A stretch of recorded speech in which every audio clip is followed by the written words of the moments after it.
This is Chason Park in Bainbridge, Georgia. That's downtown Bainbridge right there. But anyway, this important Seminole War history. Now, these very large oak trees, they're probably over 200 years old. So they were here probably when Fort Hughes was here. There's a fort here, and they say landmark tree. There's some cannons here, and this cannon here is a 32-pounder. It says forged in 1820. It says it was originally on the site of Fort Scott. Several miles away, it was moved here when the reservoir was built at Lake Woodruff. That base is a granite from Stone Mountain, but it originally had a brick base, and that's still at the site of Fort Scott, which I was actually just recently there. And the historical marker for Chason Memorial Park, this was the site of Fort Hughes, built in 1817 by Captain John MacIntosh, the grave of the first soldier, which was Fifer Hughes, killed at the Battle of Fowltown. I'm paraphrasing, so it says bugler, but he was actually a fifer. After the second battle at Fowltown, the soldiers retreated and built Camp Hughes. The cattle were actually taken further away, maybe to Fort Gaines, further north of here. The Indians, very upset of having their town burned and their corn taken and their cattle taken, figured a declaration of war. They put the Fort Hughes under siege. The fort was very reinforced, so they were unsuccessful trying to rout the soldiers out, had under siege maybe for a couple weeks. There's about 40 soldiers here until about 120 soldiers from Fort Scott came and rescued them and took the soldiers away back to Fort Scott. And Fort Hughes was abandoned after. So where am I? I am standing right here. This was Fort Hughes, or Camp Hughes, a stockade that was hastily built after the Battle of Fowltown by about 40-something men and under siege for a time by the Seminoles after the Battle of Fowltown. And there's another cannon here, 32-pounder, that supposedly marks the grave of where Fifer Hughes was buried. Another 32-pounder West Point Foundry 32-pounder, and it says also manufactured in 1820.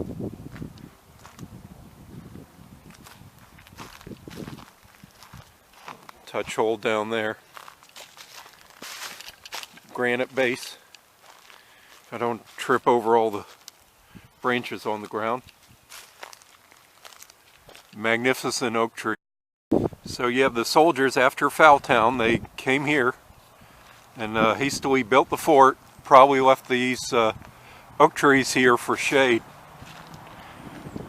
On the edge of the Flint River, and there's some interpretive panels. Some interpretive panels right here about the First Seminole War in Bainbridge, Georgia. And the only reason this is not our Seminole War Heritage Trail is because we're in Georgia and not in Florida. The first interpretive panel about the Native American settlements of Fowltown is that actually there's more than one Fowltown. Talusi, Talofa, Muskogee language. Tutalosi, chicken or fowl, Talofa town in the Muskogee language. The second panel on the First Seminole War about Fort Scott, and which is around Lake Seminole, and we'll see the historical marker on that. The next panel about the Battle of Fowltown, and a picture of a mural that's in Dothan, Alabama, on the attack of the Scott Party a week later after the battle. And the fourth panel about the Second Seminole War and the Second Creek War in Decatur County.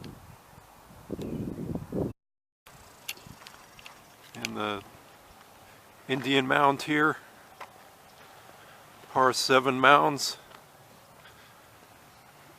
British Marine Colonel Nichols had a fort here known as Apalachicola Fort.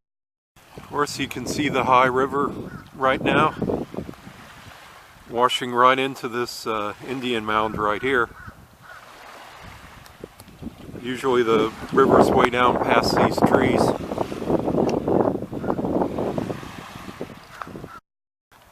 And back at the Nichols Mound on the Apalachicola River.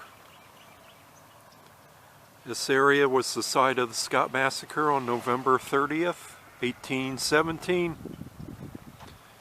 In retaliation for the attack on Fowltown, Lieutenant Scott bringing 2 barges of supplies, about 40 soldiers, and about 7 women and maybe some children on the boat, we're not sure, coming up the Apalachicola River,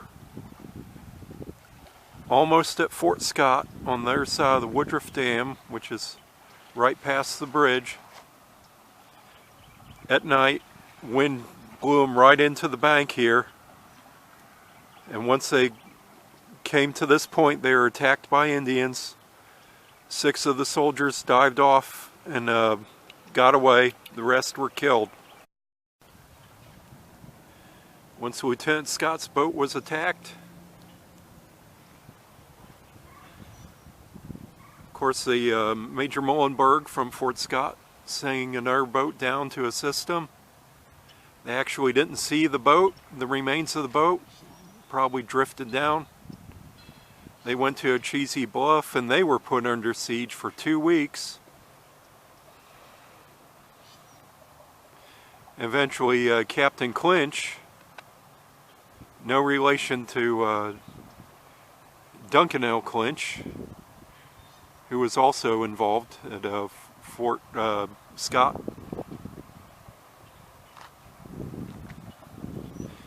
Captain Clinch built some keel boats and assisted Major Muhlenberg down at Cheesy Bluff.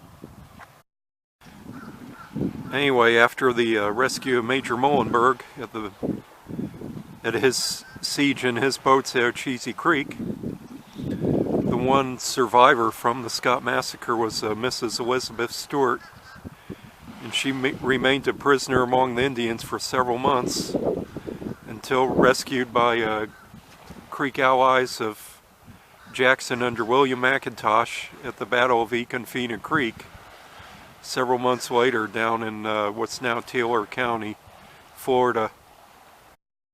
So anyway, that you have the opening of the Seminole War, you have the incident at Fowltown. The Americans come and make their aggression at Fowltown. Fowltown's destroyed. You have the Scott Massacre in retaliation. You have Fort Hughes put under siege. You have the Cheesy Bluff, Major Muhlenberg ships put under siege. And then that's the first phase of the Seminole War. And that's Andrew Jackson is not involved at all in that part. They're really, neither side's making any headway at that point. Andrew Jackson does not arrive on the scene until March of 1818. So all these events happened in November and December of 1817.